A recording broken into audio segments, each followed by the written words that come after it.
Oke, sekarang kita akan bahas soal nomor 5. Jadi di soal nomor 5 ini ada pipa Venturi ya. Jadi perhatikan pipa Venturi berikut. Kemudian dikasih tahu bahwa antara kaki kiri sama kaki kanan itu katanya berisi raksa. Kemudian raksa tersebut memiliki selisih ketinggian. Selisih ketinggiannya adalah H. Setelah itu massa jenis raksanya itu adalah ρ. Maka kecepatan aliran fluida dan arahnya adalah dari mana ke mana gitu ya. Jadi kita suruh mencari selisih kecepatan kuadrat yang ada di kedua pipa itu besarnya berapa dan mengalirnya dari mana ke mana. Konsep apa yang dipakai untuk menjawab soal ini? Nah, konsep yang dipakai itu adalah konsep mengenai Bernoulli yang ada di fluida dinamis. Jadi saya jelaskan, ini berkaitan dengan fluida dinamis, bagian yang Bernoulli sama kontinuitas. Saya akan review kembali mengenai kontinuitas. Konsepnya itu adalah luas penampang berbanding terbalik dengan kecepatan. Jadi kalau luas penampangnya besar, kecepatannya pasti kecil. Dan sebaliknya, kalau luas penampangnya kecil, kecepatan yang mengalirnya itu adalah besar. Yang kedua adalah konsep mengenai Bernoulli. Jadi konsep yang ada di Bernoulli ini ternyata tekanan berbanding terbalik sama kecepatan. Kalau tekanan besar, berarti kecepatan kecil. Kalau tekanan kecil, berarti kecepatan besar. Pokoknya dia selalu kebalikannya. Bagaimana dengan persamaan yang ada di Bernoulli? Jadi persamaan yang ada di Bernoulli itu sendiri, itu adalah P ditambah EK ditambah EP itu adalah konstan. Bedanya adalah energi kinetik sama energi potensialnya adalah persatuan volume. Jadi kalau begitu, nah dia jadi kan kalau misalnya EK itu setengah MV kuadrat. Nah, M-nya itu adalah rho. Jadi di sini M dibagi V adalah rho. Rho GH sama dengan P2 ditambah setengah rho V2 kuadrat ditambah rho GH2. Jadi intinya ini adalah persamaan Bernoulli. Bagaimana cara kita menjawab soal nomor 5? Oke, jadi caranya adalah kita perhatikan ini adalah titik A, titik B, sama titik C. Jadi titik A itu ya yang di sebelah sini itu ada di pipa yang luasnya adalah A, sedangkan di titik B itu adalah pipa yang luas penampangnya adalah B, sedangkan yang di titik C itu adalah pipa yang ada di yang memiliki luas penampang C. Gitu. Jadi saya katakan ini adalah AA, ini adalah AB, sedangkan ini adalah AC. Kalau kita bandingkan antara A, B, dan C, gitu ya. Nah, berarti gimana cara menjawabnya? Kita cek dulu. Ini option A sama option C itu kan membandingkan antara A sama B. Nah, kita bandingkan dulu. Kita bandingkan dulu antara A sama B.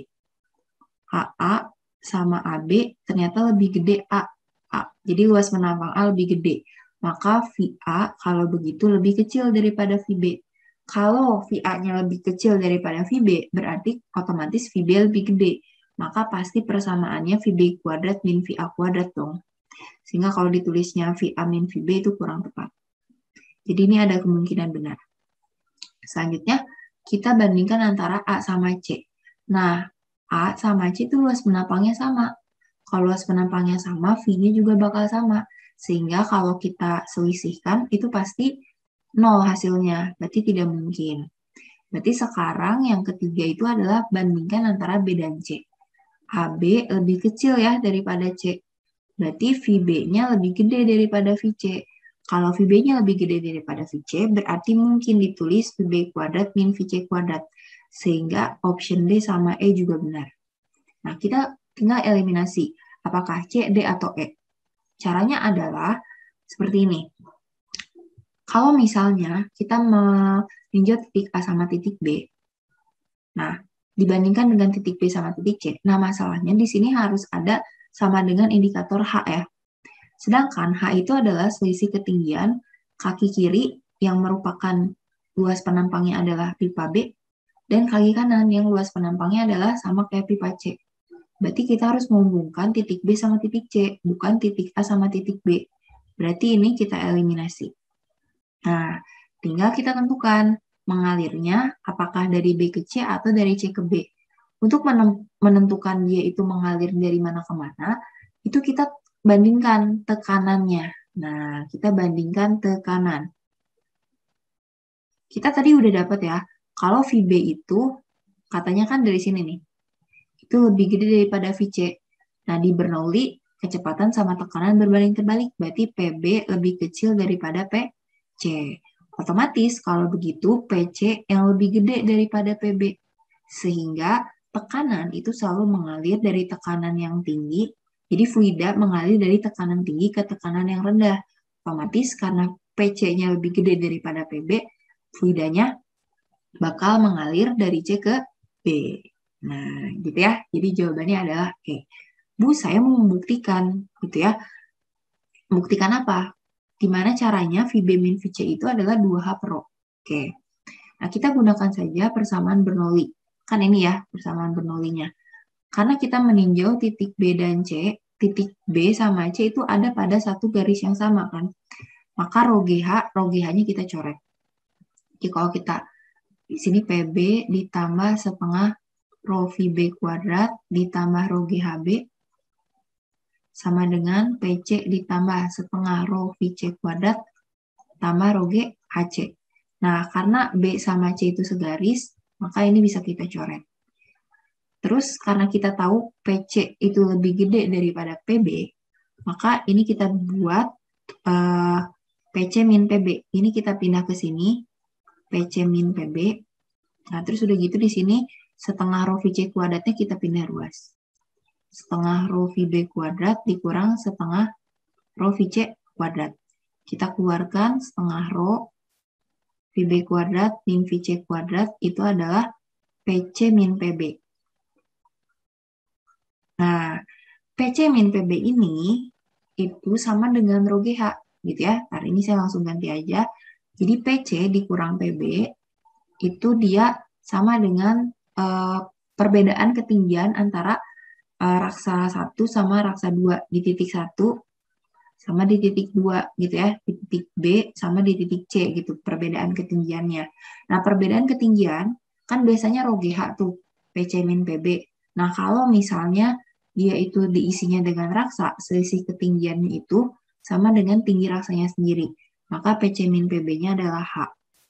Jadi kalau kita mau cari VB kuadrat min VC kuadrat, berarti 2-nya ke sini, 2H dibagi dengan Rho. Nah, maka terbukti persamaannya adalah ini, gitu ya. Nah, itu penjelasan mengenai nomor 5. Nah, untuk nomor 6, kita coba tulis yang diketahuinya terlebih dahulu. Sebuah peluru perak, jadi massa pelurunya adalah 20 gram, kita ubah jadi 20 kali 10 min 3 kg. Dan kecepatannya berarti V-nya adalah 115 meter per second, menumbuk S, gitu ya. Jadi ceritanya ada S, ada peluru. Nah, berarti ini adalah V peluru, ini adalah massa peluru. Oke, terus udah gitu menumbuk S yang suhu S-nya adalah 0 derajat Celcius.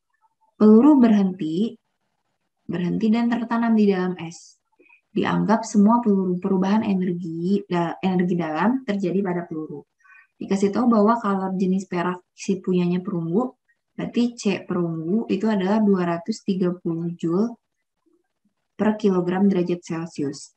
Yang ditanyakan adalah delta T maksimum yang dimiliki peluru setelah tumbukan. Oke, bagaimana cara mengerjakan ini? Berarti kalau begitu, ketika si peluru ini berada di titik A, nah terus dia berubah ke titik B, kemudian di sana membuat si S-nya itu jadi berubah suhu gitu ya.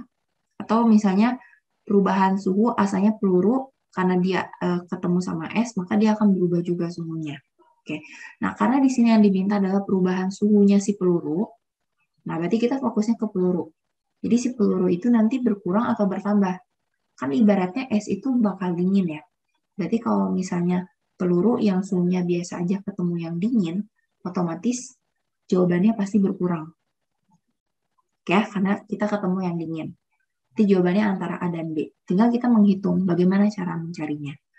Berarti di sini kita dapatkan bahwa di titik A, peluru itu dia memiliki energi kinetik.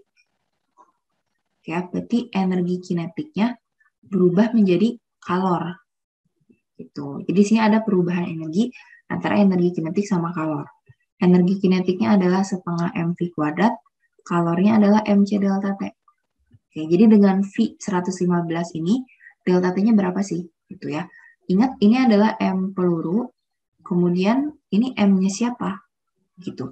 Nah, berarti karena kita fokusnya ini adalah peluru, ya berarti ini juga massa peluru, karena kan perubahan suhu pada peluru kan, peluru. Nah, ini juga delta K peluru.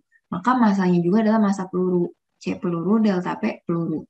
Karena ini sama masanya sama-sama MP, maka ini kita coret aja. Begitu dia jadi setengah dikali V-nya adalah 115 kuadrat sama dengan C pelurunya adalah 230 dikali delta T P.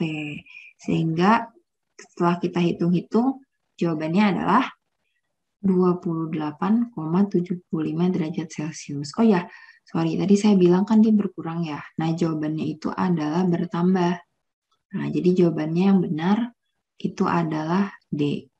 Kenapa bertambah? Karena kan yang diminta adalah perubahan suhu maksimum yang dimiliki peluru. Itu. Jadi dengan dia punya kecepatan 115, berarti dia bisa menambah delta T sebesar 28,75%. Gitu ya.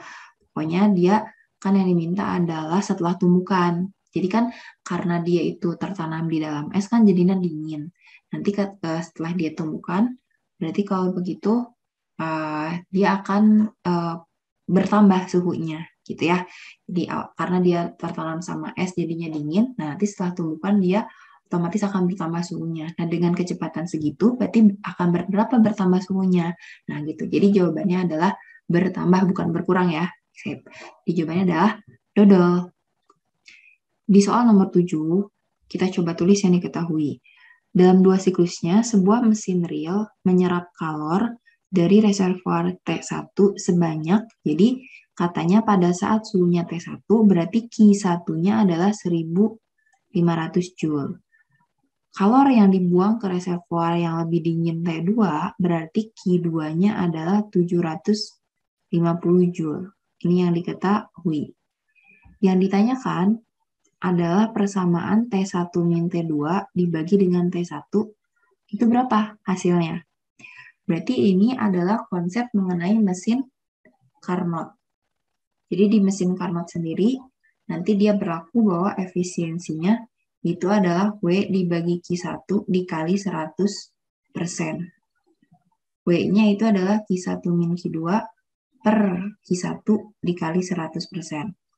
Nah, untuk efisiensi yang ideal, maka Q-nya itu adalah T1 min T2 dibagi dengan T1 dikali 100%.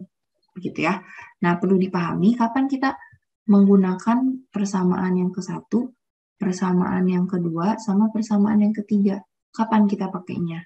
Tergantung yang diketahui yang pertama. Terus yang kedua, kamu harus bisa membedakan kalau pakai yang satu yang kedua, itu adalah efisiensi real atau mesinnya. Sedangkan kalau yang ini adalah efisiensi ideal atau maksimumnya. Nah, kemudian kita suruh mencari ya, T1 min T2 per T1, itu bakal kayak gimana hasilnya. Nah, kemudian kamu juga harus tahu bahwa besar efisiensi ideal itu selalu lebih besar daripada efisiensi real atau mesinnya. Nah, otomatis karena yang ideal itu adalah T1 min T2 per T1, sedangkan yang real itu kan efisiensi ideal lebih gede daripada efisiensi real.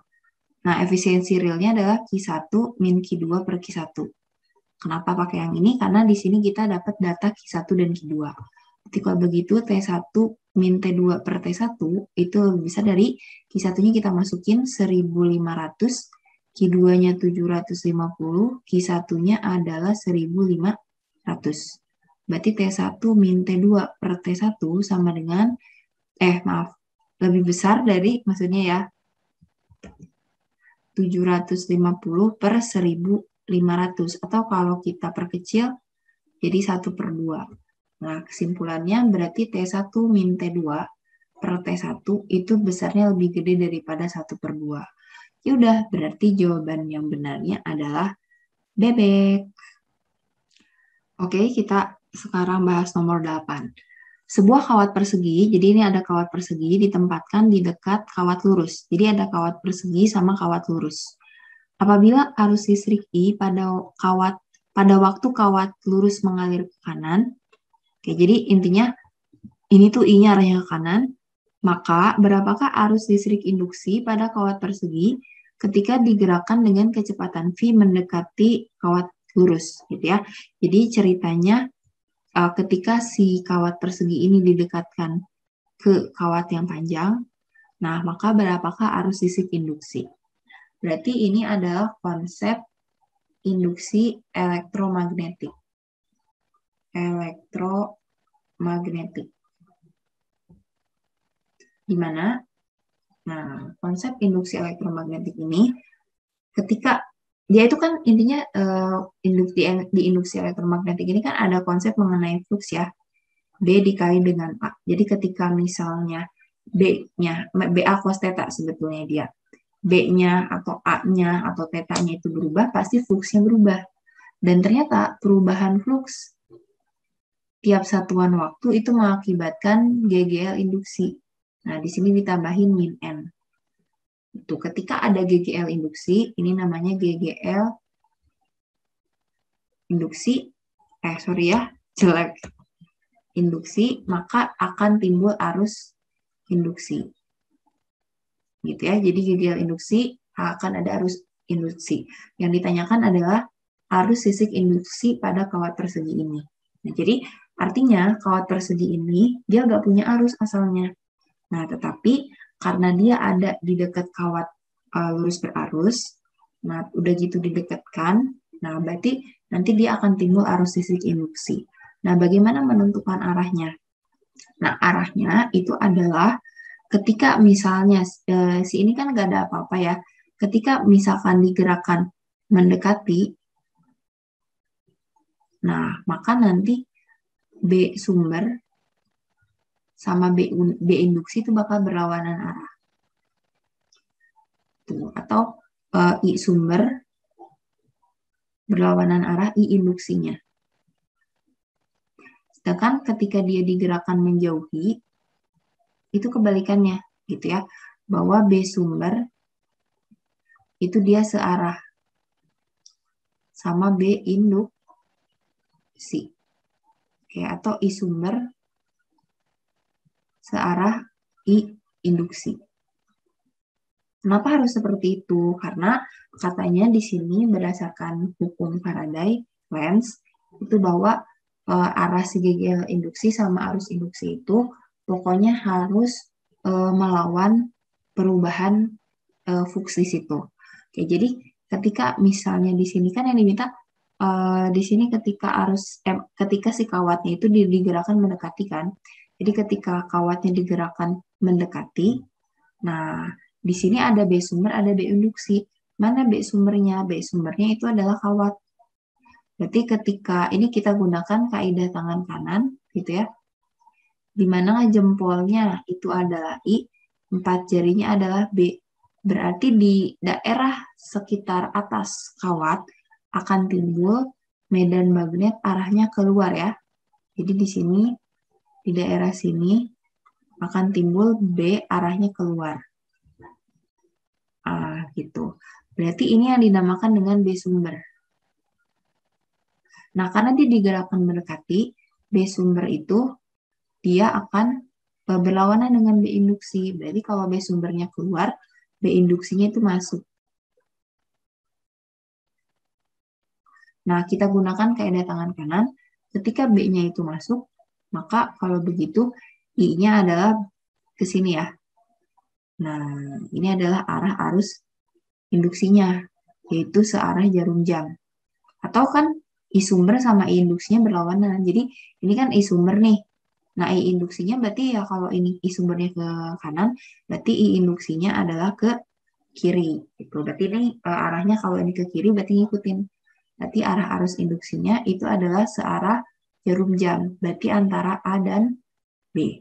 Nah, membesar atau mengecil? Jawabannya gitu. Nah, ketika dia digerakkan mendekati, berarti kan semakin dekat ke sumber, dia semakin besar arusnya. Semakin dia menjauh ke sumber, maka dia semakin mengecil. Berarti kalau digerakkan mendekati, besarnya adalah membesar. Sehingga jawabannya adalah BB. Next, kita ke nomor 9. Jadi katanya sebuah rangkaian RLC seri terdiri dari, jadi kita gambarkan ada R, ada L, ada C. R-nya adalah 10 ohm. Ini L ya, dia ada XL itu adalah 8 ohm. Ini C, XC-nya adalah 18 ohm. Jadi kalau satuannya udah ohm, artinya itu XL dan XC. Dihubungkan pada sumber tegangan AC ya. Nah, V-nya itu adalah 200 sin 120 pt. Yang ditanyakan adalah arus efektif yang mengalir pada rangkaian. Jadi ketika ada persamaan seperti ini, berarti ini adalah Vmax-nya, berarti ini adalah omeganya. Oke? Nah, bagaimana cara mengerjakannya? Ini masuk ke rangkaian RLC. Langkah pertama itu adalah ketika mau mencari I efektif, cari dulu Z-nya. Oke, sebenarnya pertama-tama tentukan dulu ya XL sama XC-nya udah ada atau belum. Ternyata XL sama XC-nya udah ada. Oke, berarti udah skip. Tapi kalau misalnya belum ada, kamu cari dulu pakai omega dikali L. XC-nya adalah 1 dibagi omega dikali C. Omeganya dapat dari sini, L sama C-nya biasanya nanti dikasih tahu. Tapi karena di soal ini XL sama XC-nya udah ada, ya berarti kita langsung skip next ke step yang kedua itu mencari Z. Nah, ini adalah cara mencari Z akar R kuadrat ditambah XL min XC dikuadratkan. Ini caranya. Tinggal kita masukin, berarti Z sama dengan akar, R-nya adalah 10 kuadrat, XL-nya adalah 8, dikurang 18 kuadrat. Berarti kalau begitu dia akar 10 kuadrat tambah ini, 10 kuadrat itu 100 ya. Ditambah min 10 dikuadratin 100 juga. Akar 200. Atau sama aja kayak 10 akar 2 ohm. Kalau kita udah menemukan Z-nya berapa, nah yang ketiga itu adalah buat mencari I efektif. I efektif, ingat V ya, V adalah I dikali R. Berarti kalau nyari I itu adalah V per R. Nah, tetapi kalau yang diminta adalah I efektif, berarti kan V efektif dibagi R-nya itu adalah, jadi Z itu sama kayak R total. Berarti R-nya juga harus R total. Alias Z, di sini saya tuliskan. Oke, V efektifnya berapa? Nah, untuk mencari V efektif, itu adalah Vmax dibagi dengan akar 2. Kebetulan di sini Vmax-nya adalah 200 dibagi dengan akar 2. Jadi kita kali akar 2 per akar 2, berarti 200 akar 2 per 2 alias 100 akar 2 volt. Oke, kita tulis ini 100 akar 2 dibagi Z-nya adalah 10 akar 2. Sehingga kita bisa coret akar 2-nya sama 0-nya, dapat ternyata I-nya, I efektifnya, itu adalah 10 ampere. Sehingga jawabannya adalah bebek.